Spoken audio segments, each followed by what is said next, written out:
Evening, ladies and gentlemen. Or, well, gents probably, I don't know. We'll get caught in that argument. Right, it's all coming together quite well. As you can see here, it's virtually in one piece. So, let's pan that back a bit. There you go, probably a little bit better. So, yeah, it's all gone swimmingly well so far. All pretty good. No issues or problems. Everything that I took off that was bent came off, so everything that went back on the, just to go back into it, this here is this frame spar is the one that took the brunt of it.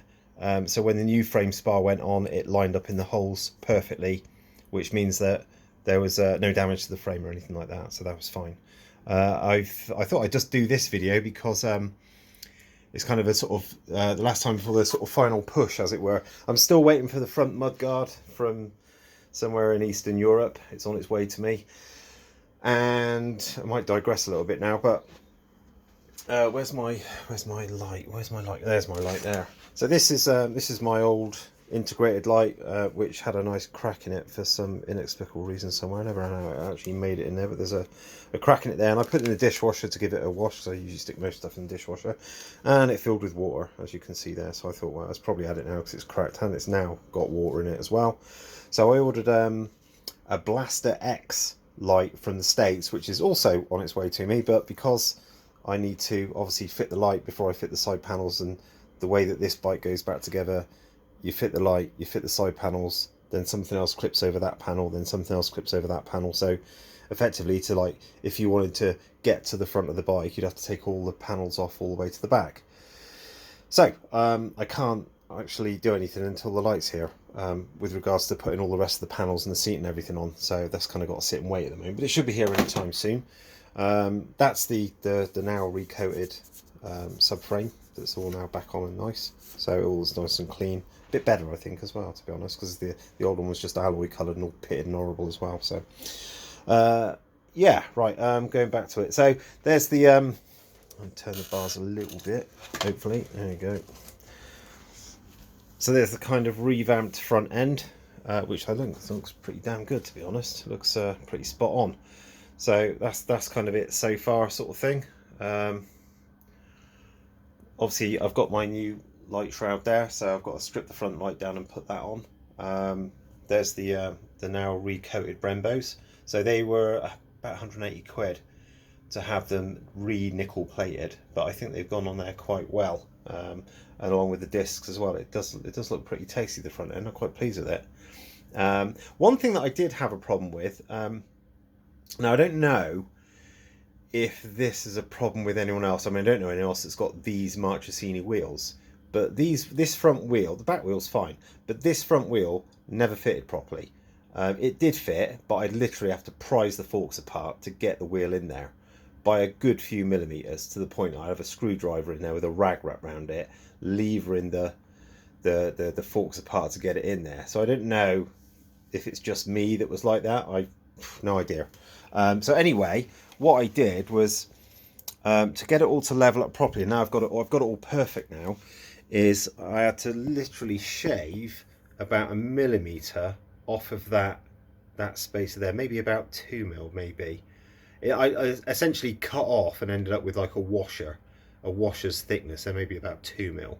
So I cut that off, which then cured the problem with having to like lever the forks apart, so it now pretty well just slides straight in, which is good. And then the other thing is down here, now there's obviously a carrier.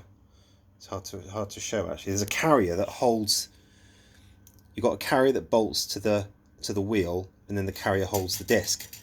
So when I stripped the wheel down to have it coated, there were these little washers in there, and they were about 3 or 4 mil thick. So I thought, oh, I've got a bit of space to play around with there. So so in the end, to get the forks to fit properly and to get the calipers to line up, I took the spacers out of there completely.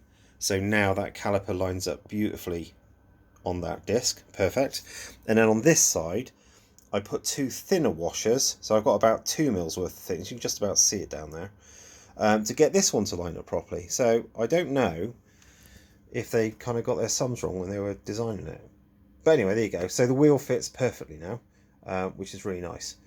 And there's the obviously there's the forks from Mr. Packwood, who did a spot on job. Really, really nice. I've not even, well, obviously it hasn't been ridden yet, sort of thing, so I can't tell you what they're like. No idea. Anything else to note? Anything else to note? No, not really.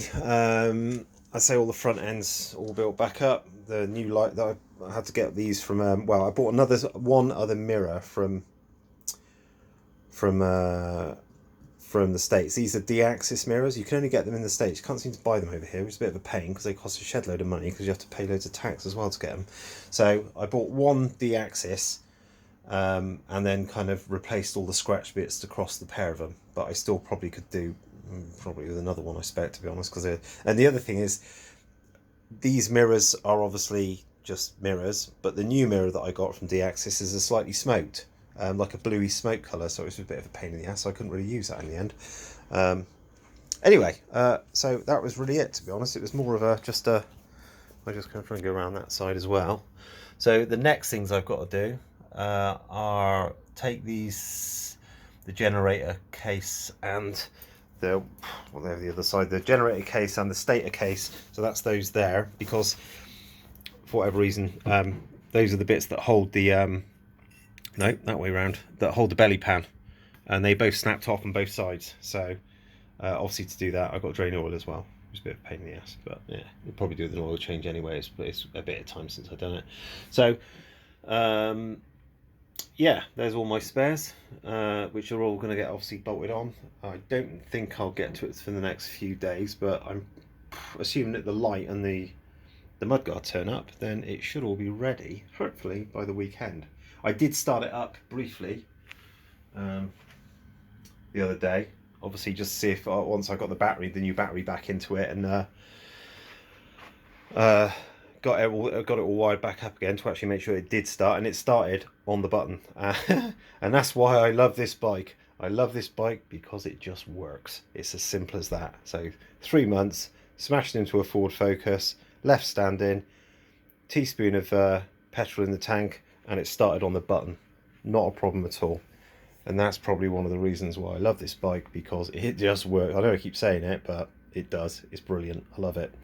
So yeah, there you go. That's it so far. Hopefully the next video I'll do, it'll all be back together. But the only thing I can only think of is, with all the spares that I've ordered, there was some sort of niggy little grommets and things like that that I might have missed, because the side panels aren't just like a straight side panel. There's like a bit of framework that goes behind them to get them to sort of go back together. So I might have missed a metal bracket or a screw or a grommet or something like that, so I might have to order that, but let's see what happens. So yeah, there you go. But that's how it is so far. That's how it is. See you on the next one. Hopefully it'll all be back together. Cheers.